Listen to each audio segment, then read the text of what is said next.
Do you have a place somewhere you have unfinished business with? I have a massive list, and most of those places are so far afield that it's a wonder if I'll ever get back, redo the photos that I needed to do justice. But this place is close to home. It's wild. In fact, it's so close. I go past this place so often, it barely even registers that I need to come back. This is the Northwest Bay River, and it is so picture perfect.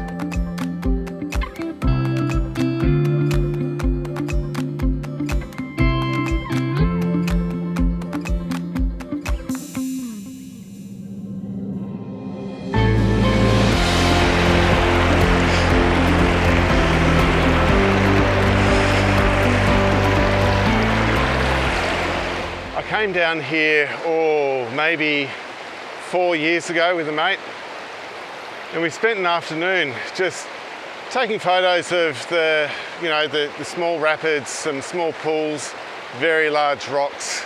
But the thing was, I didn't know enough about what I was doing with the camera, and so it's been on my radar to come back here for, well, since that day really.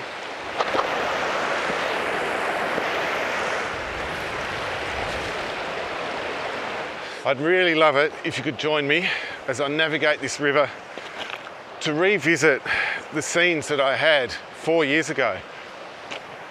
See if we can get something useful. But first, I've got to get past this. I'm not entirely sure how I'm going to do that.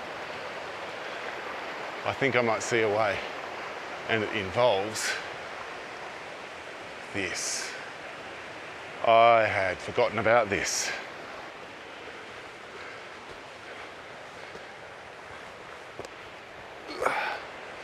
So,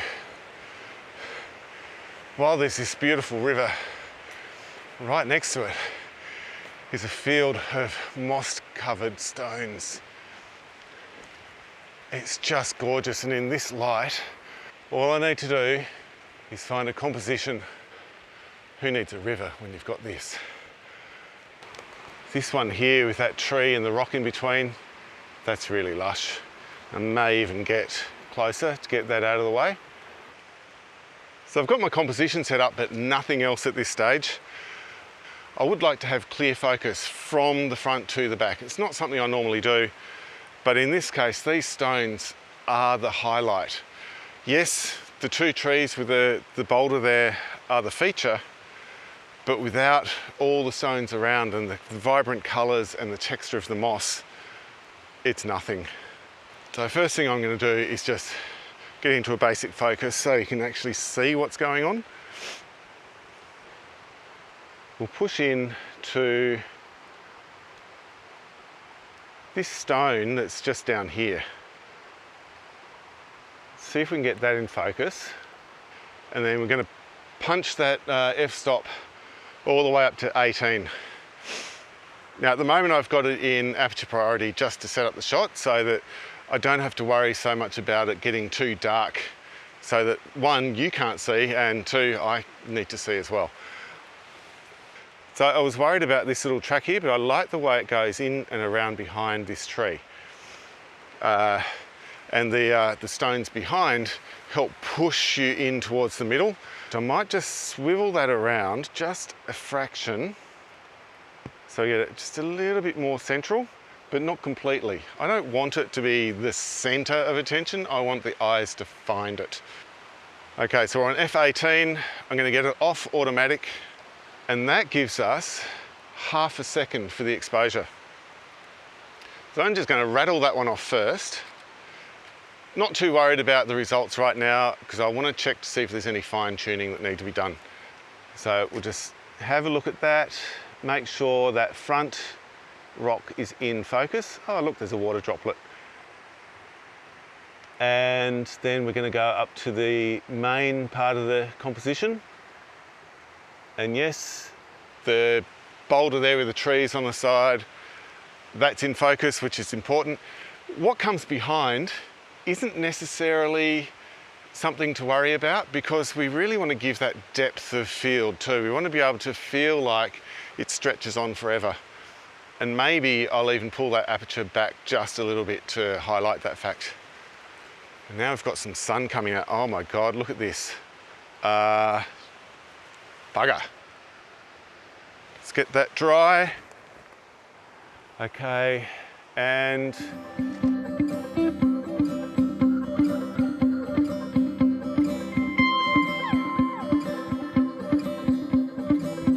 the sun's gone again, so we only just got that moment in. There's still enough ambient light here to give some shape and depth to all the rocks though. But I'll check that. Up to the middle distance we're in focus, and after that it softens out. It's not like complete bokeh, it's just a softer focus, so you still feel like you're in the scene. I'm going to swivel that around just a little bit to the left, because there's so much more to see. Now, if the sun's going to come out again, I can get that polarizer shifted around so that I can get a really nice deep contrast without blowing the highlights. And here comes the sun. So make sure that's clean. So the sun's not shining super bright, but it's enough to give that shape, and it's coming out brighter. So I'll just dull that down a little bit. Thing with the light coming and going like this, you really have to be wary of the shutter speed and the exposure. Oh my goodness. Now, extra experiment. We're going to drop that aperture down, open it up, so to speak, and see if we can really knock the focus out of the background. So I'm going to drop that down to, say, f7.1. Speed the shutter up to 1/10 of a second, and my focus point is still just nearby, kind of down here. First shot out of the way, and it's a bloody good one if I don't say so myself. I can't wait to get home to check that one out.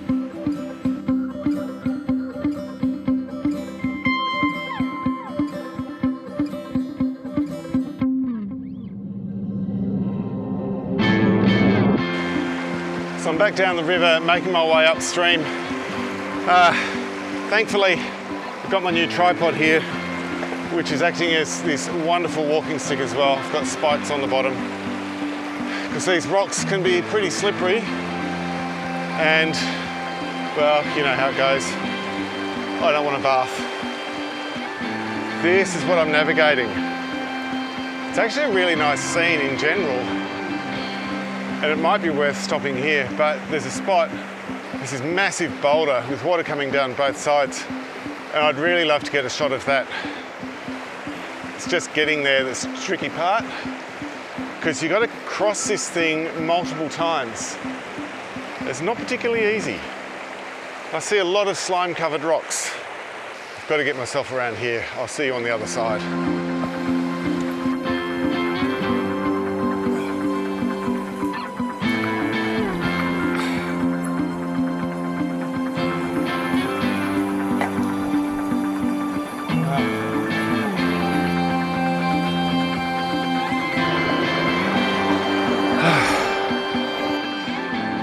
Got as close as I'm going to get. I mean, I could get really close. I don't know if I want to do that, but I'll swing you around. You can see here, this is the rock with a nice steady stream on both sides. What I need to do is get more into the middle of the stream so that I get separation on the right-hand side. Just like last time, I'm going to use my phone to get the best composition. It's a little bit dicey out there to be carrying a tripod and a camera and all the other guff, where I can just go out with my phone, find the best spot, and then come back and get that gear. Let's do it.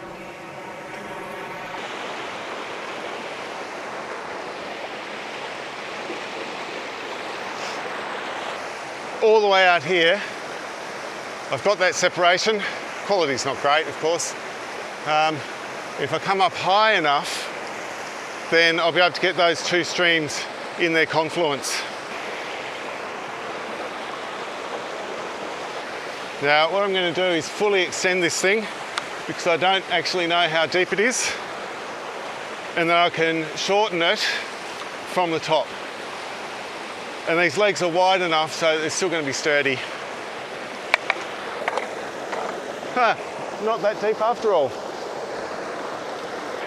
It's certainly sturdy enough, and I've got spikes on the bottom so they're not going to slip on the rocks, thankfully. At this point, I don't know if that lens is going to be wide enough for what I want, but I'm going to give it a go because I'd rather just use the one that's on there, hey. You can only just see that stream, and it would be nice to be able to just go across a little bit, but there's nowhere down here that I can step. It is what it is, you know. I want to highlight the bubbles coming down, which means I need to see through the water instead of the reflections. That will draw the attention to the white water coming down.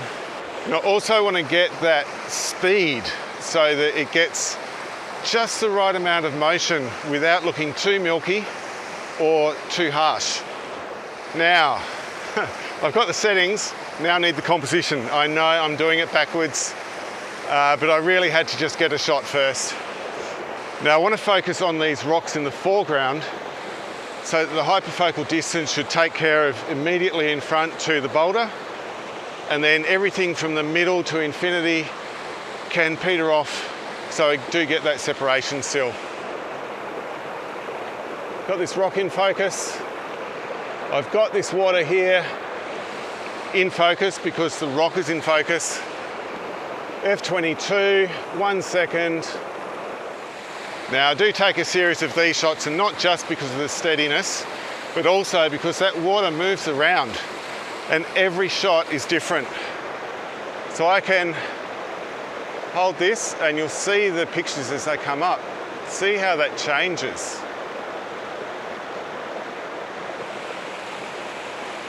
And I don't doubt that in there's going to be a shot that I really like.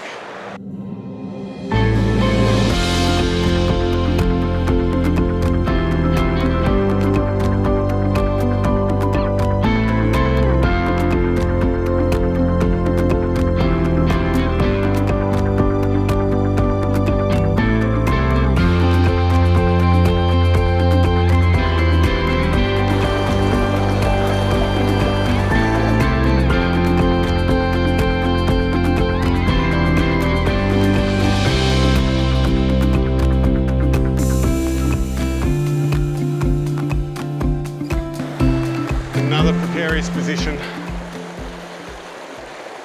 I'm so glad I got this tripod. The legs are so long that I feel comfortable putting it in the water, and it's rock solid.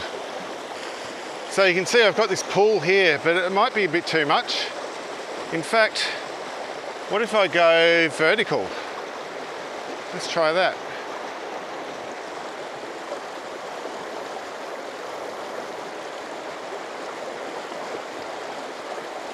Yeah, already that's balanced out so much better. It's cut off most of that pool that's over there, and it's just following the water from the top all the way through the pool, and we've got all the ripples which should hopefully come through as a smooth flow and then down and out the bottom. So that's what I'm doing. I'll just make sure that Polariser is set correctly. There we go. And then we'll get this rock in the foreground in focus.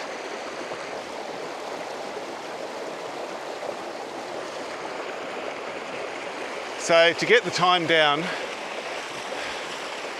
to get the time out to a decent amount, which is currently 0.6 of a second, I've got it sitting on F16. Now I think, as before, I'm going to push it out to a second. In fact, I can get F18 for a second, so I'm just going to give that a go now. And let's see how that shows up. So the rocks look beautiful. The water is silky smooth, and I think that might be a bit too much. So I'm going to knock that back to 0.6 of a second, which is where I was before. F14. Make sure that rock's still in focus because you never know what might happen. You can see there, it's just a little bit foggy on the inside. Gonna snap off another shot. Yeah, okay, that's much better.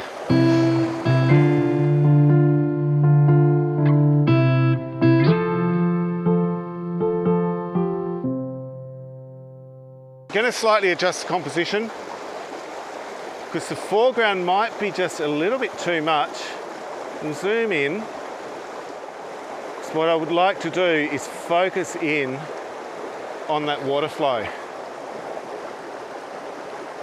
but still have the background.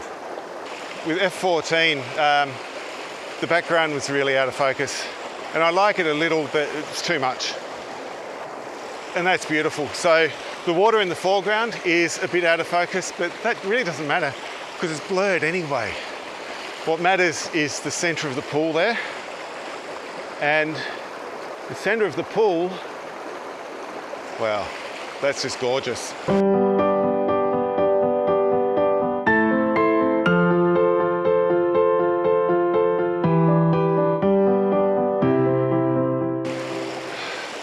So now I'm going to try a super long exposure as much as I can without putting any NDs on. I can overexpose this quite a bit actually. So 2-second exposure at f22 ISO 100. I'm going to snap off a whole bunch, which means trying not to move.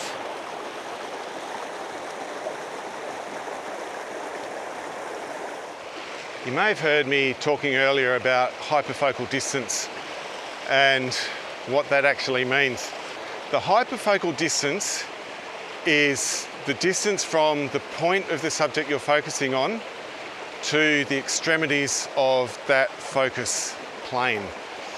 And so with a large hyperfocal distance, you can get from very close to the bottom of the frame to infinity, all in focus in a single shot.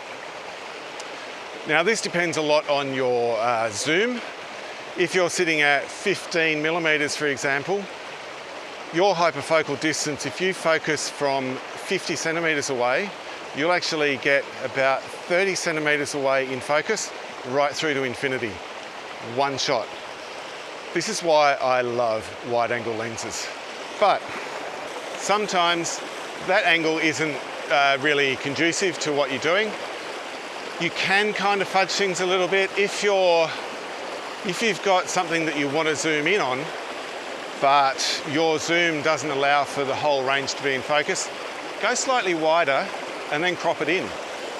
Grab your hyperfocal table, look at the size of the crop, look at the size of the sensor, look at the length of your zoom, and on that table it will tell you what your minimum and maximum focus distances are based on your subject. So if I were to push this down to f4.5, giving me 1/13 of a second, which is not what we really want in this situation, but I'll snap off a couple of photos there and you'll be able to see where that focal point starts and where it finishes and how much effect that can have. These settings actually affect the mood of the photo. So if you're trying to convey a sense of the wide open outdoors and how amazing it is, try and set that hyperfocal distance to be as big as possible. If you want to feel agoraphobic and you've got all this wide open space, get that hyperfocal distance down to just 1 meter, and that will make you feel small in this big environment. There's so many things you can do just by adjusting your aperture to get the hyperfocal distance exactly how you want it.